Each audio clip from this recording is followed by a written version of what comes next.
Sometimes I feel like a motherless child. The gang leader held a knife to my neck and told me if I didn't become the gang's whore for rent, they would gang rape my mother. We all make decisions, yes, but some of us are forced into them.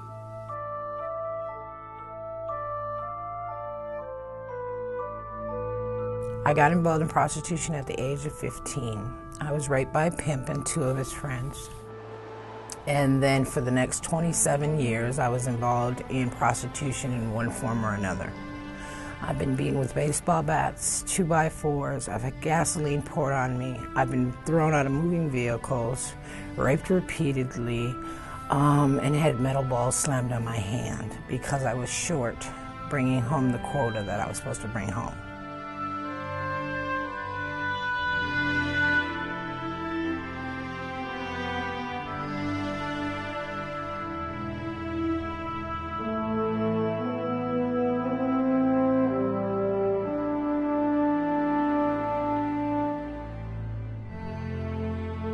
In 2011, the Women's Foundation of Minnesota launched a 5-year, $4 million campaign to galvanize resources to end the sex trafficking of children in Minnesota. First of all, we want to redefine girls who've been sexually exploited as victims of a crime and ensure that they have access to holistic healing services.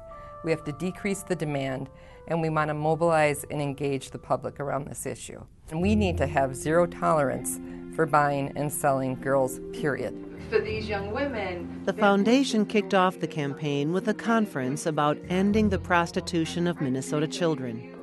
Rachel Lloyd, a survivor of sexual exploitation as a teen, operates the nation's largest organization supporting women and girls who have been sexually exploited and trafficked.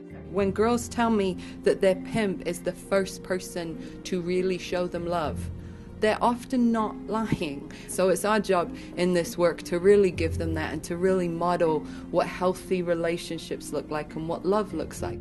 I mean, we see girls who are controlled by a mixture of fear and violence and then kind of reward, so to speak. I mean, I think the fact that folks are often complacent about this issue or feel like it's not their problem is horrifying, frankly, and this is a human rights issue. It takes time to change behavior. The Foundation's panel of experts from law enforcement, the justice system, and social services identify several complicating components of this complex issue. Many girls succumb to kindnesses shown them by an abuser, such as the provision of food, lodging, or attention.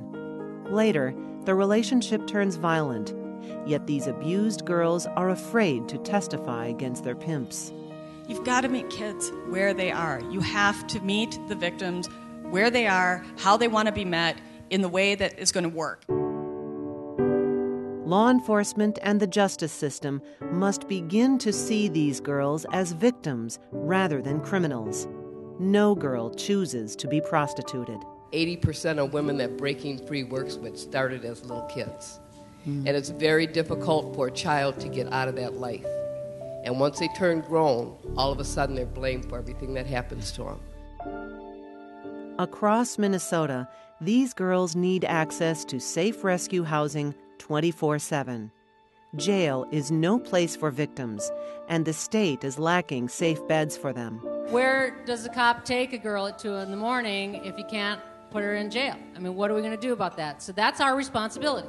And in order to really see this happen, we have to partner, and we have to partner selflessly to get this done. Greater education is needed to make people aware that underage girls do not choose that life, but are forced or coerced into it. It's that whole idea that exploitation and violence is entertainment. It's not. And we have to get people thinking about that, and we need mentors at community levels to pass that message on. Lessening and eventually ending the sex trafficking of girls is of vital interest to every Minnesotan. Legislatively, Minnesota's new safe harbor law is an important step forward. The law includes protection for children under age 16 who are exploited through prostitution.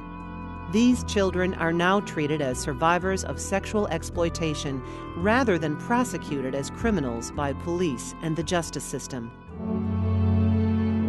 The bottom line, Minnesota children are being forced into prostitution right here, right now, in every county in Minnesota. Our plan? Over the next 5 years, the Women's Foundation of Minnesota will award grants, conduct research, convene stakeholders, and educate and mobilize the public. Help us ensure that our girls can experience the world as a place of safety. Join Minnesota Girls Are Not for Sale at www.mngirlsnotforsale.org.